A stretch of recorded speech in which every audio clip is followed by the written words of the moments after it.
अध्याय 11 देख रहे हैं, the making of the national movement.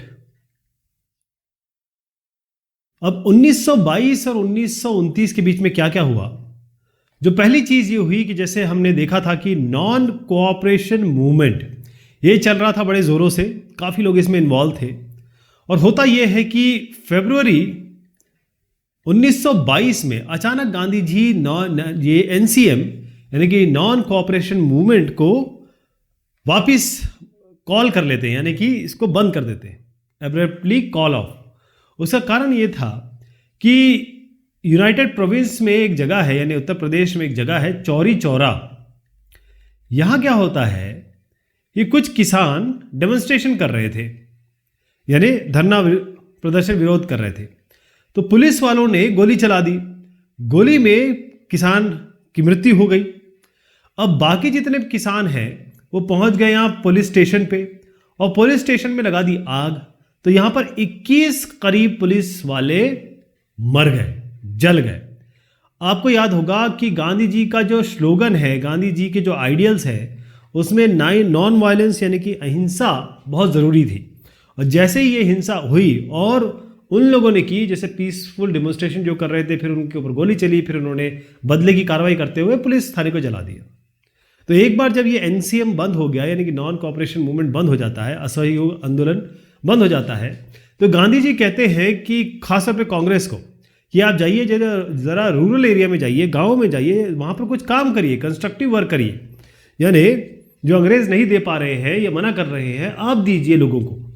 और वहाँ पर आप CR दास साहब देखते हैं, ये चितरंजन दास साहब है और ये मोतीलाल नेहरू साहब है। तो मोतीलाल नेहरू और चितरंजन दास साहब जो है, ऐसे सरीखे कई नेता थे, ऐसे कई लोग थे जो ये चाह रहे थे कि भाई हमको इलेक्शंस लड़ना चाहिए। और इलेक्शंस लड़ना चाहिए किसके लिए? काउंसिल के लिए, परिषद के लिए। तो अगर हम काउंसिल के चुनाव लड़ेंगे तभी तो हम जो गवर्नमेंट की पॉलिसीज़ है या गवर्नमेंट की नीतियां हैं, सरकारी नीतियां हैं, उसमें कोई अपना हमारी भागीदारी होगी। तो इनका ये कहना था।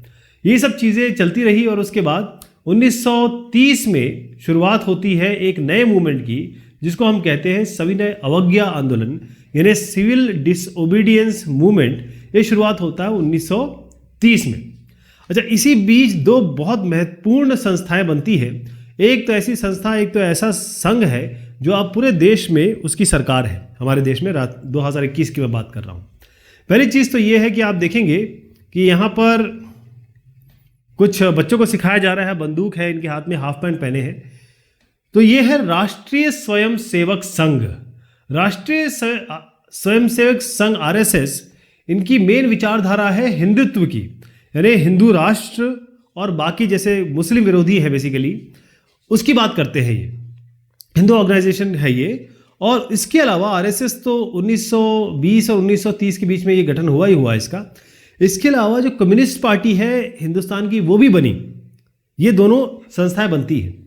एक और चीज़ यहाँ पर होती है, यहाँ पर जो राष्ट्रवादी है, क्रांतिकारी, रेवोल्यूशनरिस्ट नेशनलिस्ट, यानी क्रांतिकारी राष्ट्रवादी, भगत सिंह भी इस जमाने में बहुत एक्टिव थे।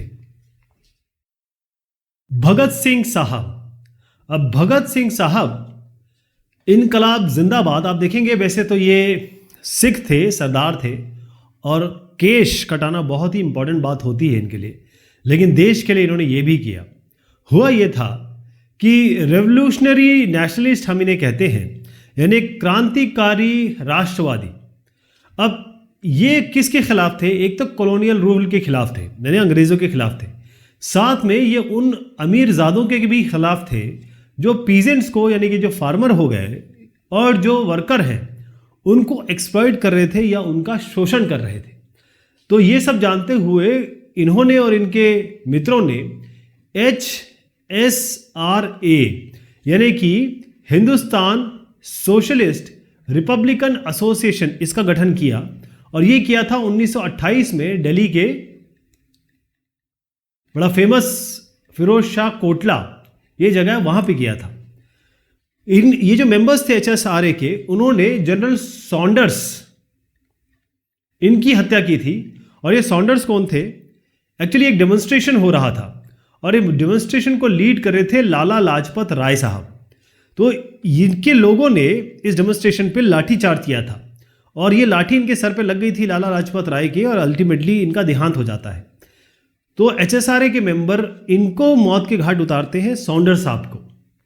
इसके अलावा ये भगत सिंह साहब और हम लें BK दत्त साहब, इन्होंने मिलके जो सेंट्रल लेजिस्लेटिव असेंबली है उसमें 8 अप्रैल, बड़ी इंपॉर्टेंट डेट बता रहा हूं आपको, 8 अप्रैल 1929 में ये बम फेंकते हैं।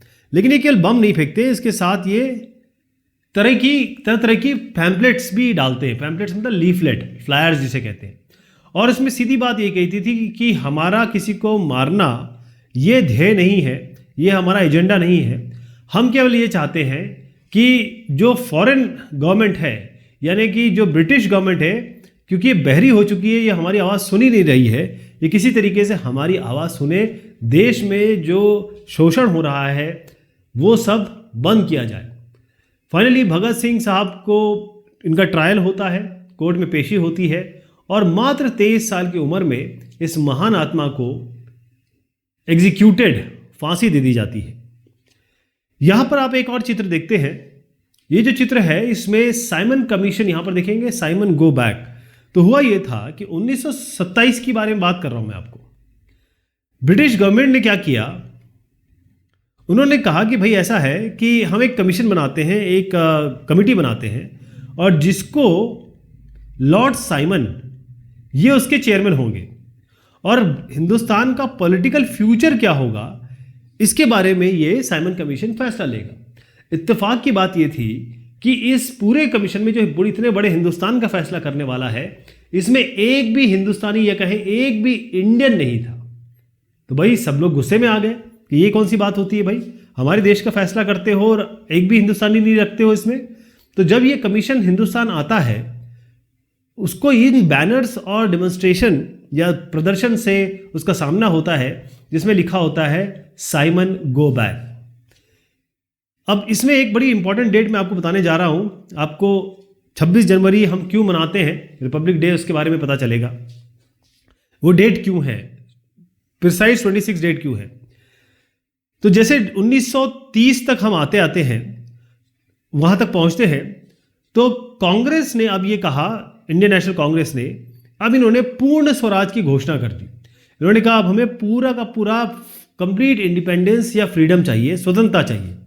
और फिर 1929 में जब जवाहरलाल नेहरू साहब ये पार्टी के प्रेसिडेंट थे, जब ये प्रेसिडेंट थे, तो यहां पर इन्होंने कहा कि हम 26 जनवरी, ध्यान रखिएगा डेट, 26 जनवरी 1930 को पूरे देश में इंडिपेंडेंस डे मनाएंगे।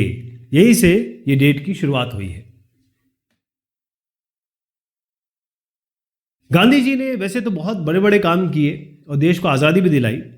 तो हुआ ये था कि जो सॉल्ट था, अब ये देखिए नमक चाहे अमीर हो चाहे गरीब हो, सभी के खाने में पड़ता है। बगैर सॉल्ट के तो आप खाना नहीं खा पाएंगे। तो ये जो सॉल्ट है इसके ऊपर टैक्स लगा हुआ था, टैक्स लगा दिया गया था। और सॉल्ट को बनाना, यानी कि इसकी जो मैन्युफैक्चरिंग है और इसका जो सेल है, मैन्युफैक्चरिंग और सेल दोनों ही ब्रिटिश रूल के हाथ में था, ब्रिटिशर्स के हाथ में था। तो महात्मा गांधी जी ने कहा ये क्या बात हुई भाई, एक तो इस पर टैक्स लगा रहे हो, ऊपर से सारा का सारा कंट्रोल आपने लिखा है, ये तो बड़ा एसेंशियल आइटम है खाने का। तो गांधी जी और उनके जो फॉलोअर्स आपको यहां दिख रहे हैं, इन्होंने 240 माइल्स, किलोमीटर नहीं है, माइल से ध्यान रखिएगा, साबरमती से लेकर, साबरमती के संत तूने कर दिया कमाल, इसलिए साबरमती, वहां से शुरुआत करते हैं। और एक कोस्टल टाउन है, यानी एक शहर है जो समुद्र के करीब है, जिसका नाम है डांडी। यहां तक इन्होंने मार्च की 240 मील। अब आप सोचे, वहां जाके इन्होंने जो नेचुरली यानी प्राकृतिक तौर पे जो नमक है उसको हाथ में लिया, एक तरीके से उन्होंने नमक कानून तोड़ा। इसके अलावा पानी लेके इसको उबाला, यानी बॉईल किया, और इससे भी सॉल्ट पैदा किया, यानी कि खुलेआम इन्होंने नमक कानून को तोड़ा। तो यहाँ पर आप देखेंगे कि गांधी जी दिख रहे हैं, ये गांधी जी हैं, और ये है 6 अप्रैल 1930 की बात कर रहा हूँ मैं। यहाँ पर ये लंप यानी कहें कि नमक का ढेला उठा रहे हैं और नमक कानून तोड़ रहे हैं। यहाँ आपको ये जानना ज़रूरी है कि कहाँ से कहाँ तक यात्रा हुई थी। तो ये साबरमती का आश्रम है, गांधी जी का आश्रम है, यहाँ से शुरुआत होती है और ये तकरीबन 240 के करीब डिस्टेंस है। यहाँ से पैदल चलते चलते चलते चलते बहुत कम लोग शुरू हुए थे, लेकिन फिर ये काफ़िला में चलता रहा और काफ़िला बढ़ता रहा। यहाँ पर डांडी में पहुँच के नमक कानून के ख़िलाफ़ या कहें उसकी खिलाफत हुई और उन्होंने इसको तोड़ा। यहाँ पर आप देखेंगे कि कई महिलाएं हैं। महिला जैसे आदमियों का नाम मैं ले रहा हूँ, महिलाओं ने भी बहुत काम किया। महिलाएं चाहे वो यंग हो, जवान हो, बुजुर्ग हो, अकेली हो या शादीशुदा हो, चाहे वो गांव में रहती हो चाहे वो शहर में रहती हो, सब ने आके बहुत इस मूवमेंट में एक तरीके से पुरजोर तरीके से अपने आप को रखा और देश की स्वतंत्रता आंदोलन में बहुत बड़ा रोल इन्होंने अदा किया। इसमें एक नाम लेना ज़रूरी है, वो है अंबाबाई। अब अंबाबाई का मुझे चित्र मिल नहीं पाया है। तो अंबाबाई है कर्नाटका की। जब ये 12 साल की थी तो इनकी शादी हो जाती है। 16 साल के होते ही जो लिकर शॉप थी यानी कि जो जहाँ शराब मिलती थी उसका ये घेराव करती, मतलब ये औरतें खड़ी हो जाती थी और किसी को इसमें आने नहीं देती थी। तो ये मैं बात कर रहा हूँ उडीपी की। उडीपी की जो शराब की दुकानें हैं इसकी घेराबंदी, घेराव या कहे पिकेटिंग वो करती थी। अब अंबाबाई को बार बार पकड़ लिया जाता था, जेल भेज दिया जाता था, फिर ये वापस आती थी, फिर वो ये काम करती थी। मतलब कुछ ना कुछ जब भी ये बीच में आती थी तो स्पीच देती थी। बहुत पावरफुल महिला थी और ये लोगों को, खासतौर पर औरतों को बुनाई सिखाती थी, स्पिनिंग सिखाती थी। ऐसी ये जो प्रभात फेरी है, सुबह की जो फेरी है वो लगाती थी, वो करती थी। तो ये जेल जाती थी, फिर यहाँ आती थी, फिर जेल जाती थी। तो ऐसा इनका आना जाना चलता रहा। तो इन्होंने ये कहा कि ये मेरे जो दिन गुजरते हैं इन सेवाओं में, ये मेरे ज़िंदगी के सबसे खुशनुमा दिन है, क्योंकि इसने मुझे एक नया पर्पस दिया है, नया काम दिया है और नया कमिटमेंट मेरे में अंदर आया है ताकि मैं देश के लिए कुछ कर सकूं। अच्छा, आपको जान के बड़ा आश्चर्य होगा कि जो डांडी मार्च हुआ 240 माइल का, इसमें आप देखेंगे कि पहले गांधी जी ये विमेन के खिलाफ थे कि भाई औरतें ना चलें, लेकिन सरोजिनी नायडू, जिनका भी मैं चित्र आपको दिखाने जा रहा हूँ, उन्होंने इनको परसुएड किया या इनको मनाया और फिर बहुत सारी महिलाएं गांधी जी के साथ इस मार्च में, इस यात्रा में शामिल हुई। अब आप देखें कि जब भी कोई आंदोलन होता था, गवर्नमेंट का काम क्या होता था, वो ब्रूटल एक्शन यूज करते थे। दमनकारी उनका व्यवस्था थी, यानी कि जो भी सत्याग्रही है उनको जेल जाना पड़ता था। तो जेल से आना जाना ये सब चल ही रहा था। अब क्या हुआ कि इतने सारे जो स्ट्रगल चल रहे थे, इतने सारे जो संघर्ष चल रहे थे, फाइनली इट बोर फ्रूट। इसका मतलब ये होता है कि इसने फल दिया।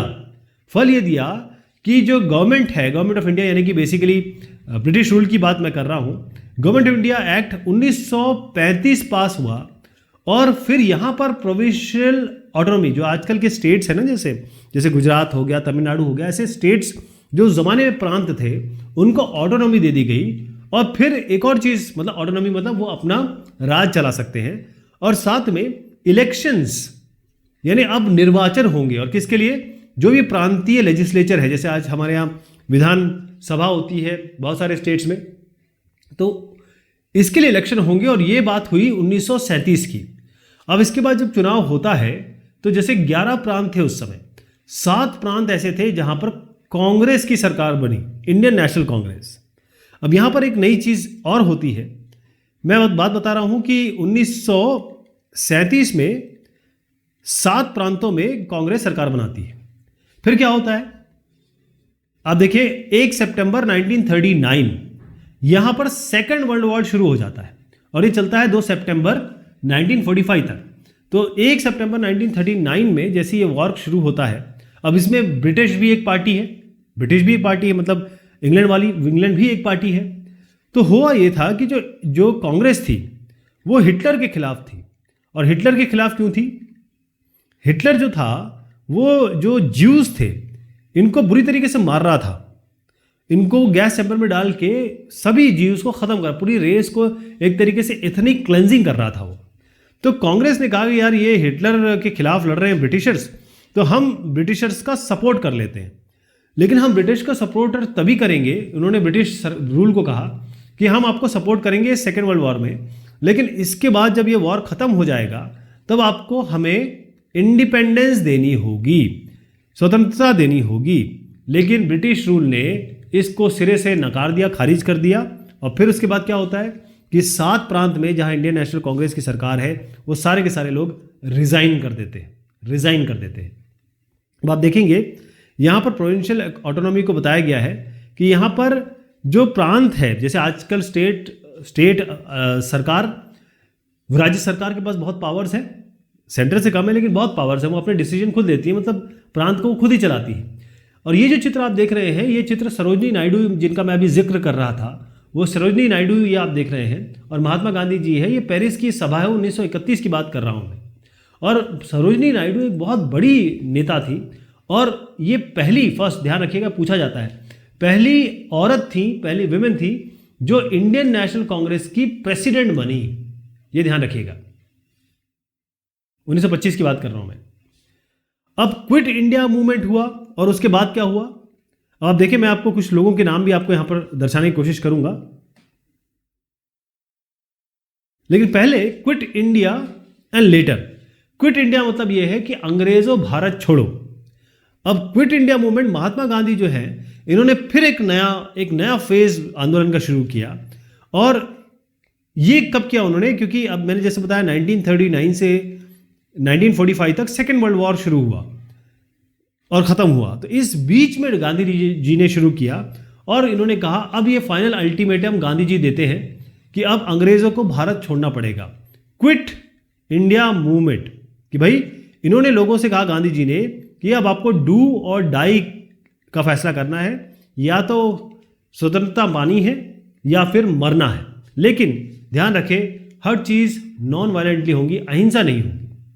अब गांधी जी, उनके साथ जितने भी लीडर्स थे, उनको बार बार जेल भेजा गया, और साथ में कई ऐसे पीजेंट थे, उन्होंने अपना काम छोड़ दिया, फार्मर्स ने। कई ऐसे यूथ थे जिन्होंने अपना पढ़ाई छोड़ दी और इसमें चले आए। और कई लोगों ने क्या किया कि जो भी कम्युनिकेशन, क्योंकि उस ज़माने कम्युनिकेशन फ़ोन लाइंस बहुत इंपॉर्टेंट थी, और जो भी सिंबल्स थे, जो भी ब्रिटिश रूल के बड़े बड़े कहें कि स्थल थे, या उनका लैंडमार्क था कि भाई हमने ये बनाया है या ये चीज़ है, उसको तोड़ा गया, उसको अटैक किया गया। और लोगों ने क्या किया, कई लोगों ने अपनी खुद की गवर्नमेंट बना ली। People set up their own government. तो जो पहला रिस्पॉन्स ब्रिटिश रूल का क्या होता है, हमेशा रिप्रेशन, ऑपरेशन, यही कि इन्होंने दमनकारी काम किया। तो आपको अगर मैं आंकड़ा बताऊं कि 1943 तक तकरीबन 90,000 लोगों को तो इन्होंने अरेस्ट कर लिया था, 1,000 करीब इनको मार दिया था, मतलब पुलिस फायरिंग में इनकी मृत्यु हो गई थी। और फाइनली ये जो संघर्ष था, अंग्रेज इसके सामने ठहर नहीं पाए, हिंदुस्तानियों के सामने, और ब्रिटिश राज अपने पैरों पे गिर पड़ा, या ये कहें कि उनको बो डाउन करना पड़ा। कि ठीक है भाई, अब इतने स्ट्रांग लोग तो हमने कभी नहीं देखे। यहाँ पर आपको जो चित्र दिखाना चाहूँगा वो है क्विट इंडिया मूवमेंट 1942 का चित्र दिखा रहा हूँ। आप देखिए किस तरीके से जो डेमोन्स्ट्रेटर्स है, प्रदर्शनकारियों को मारा गया है, कैसे उनको बुरी तरीके से इनके साथ ट्रीटमेंट हुआ है। एक नाम INA और इसके साथ रिलेटेड है सुभाष चंद्र बोस, SCB लिखूंगा मैं। सुभाष चंद्र बोस भी एक बहुत बड़ा नाम है स्वतंत्रता आंदोलन के। अब ये थोड़े से रेडिकल थे। रेडिकल नेशनलिस्ट का मतलब ये होता है, राष्ट्रवादी तो हैं लेकिन इनको वायलेंस से कोई बैर नहीं था, मतलब ये नॉन वायलेंट तरीके में, इसी ये और गांधी जी के बीच में यही था। गांधी जी कहते थे कि नॉन वायलेंस यानी कि अहिंसावादी, ये कहते थे कि वायलेंस भी करना ज़रूरी है, राइट।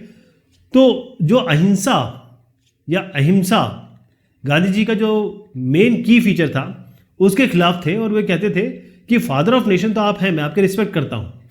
तो होता यह है कि जनवरी 1941 में ये कलकत्ता से अपना घर छोड़ के चले जाते हैं, कलकत्ता से, राइट। वो पहुंचते हैं सिंगापुर। कहां पहुंचते हैं? सिंगापुर पहुंचते हैं। कहां से होते हुए? जर्मनी से होते हुए। कई लोग कहते हैं कि इनकी मुलाकात भी हुई हिटलर से। तो जर्मनी को से होते हुए ये सिंगापुर जाते हैं, और सिंगापुर में ये INA या ये कहें कि आज़ाद हिंद फौज, इसका गठन करते हैं। और फिर ये क्या करते हैं, ये अगर हम अपना नॉर्थ ईस्ट देखें तो इस जगह पे आप देखेंगे कोहिमा और इम्फाल, ये जगह है। वहाँ से ये अपनी फौज के साथ एंटर करने की कोशिश करते हैं, लेकिन अंग्रेज़ इनको खदेड़ देते हैं, ये कर नहीं पाते। उसके बाद जो INA मेंबर्स हैं उनको बहुत प्रताड़ित किया जाता है, पकड़ लिया जाता है, प्रताड़ित किया जाता है। सब लोग जो है ये जो इंडियन नेशनल या ये कहें कि जो आज़ाद हिंद फौज है, इंडियन नेशनल आर्मी है, उनके लोगों को पकड़े जाने के खिलाफ थे। कई लोगों ने इसके खिलाफ बहुत ज़्यादा प्रदर्शन भी किया।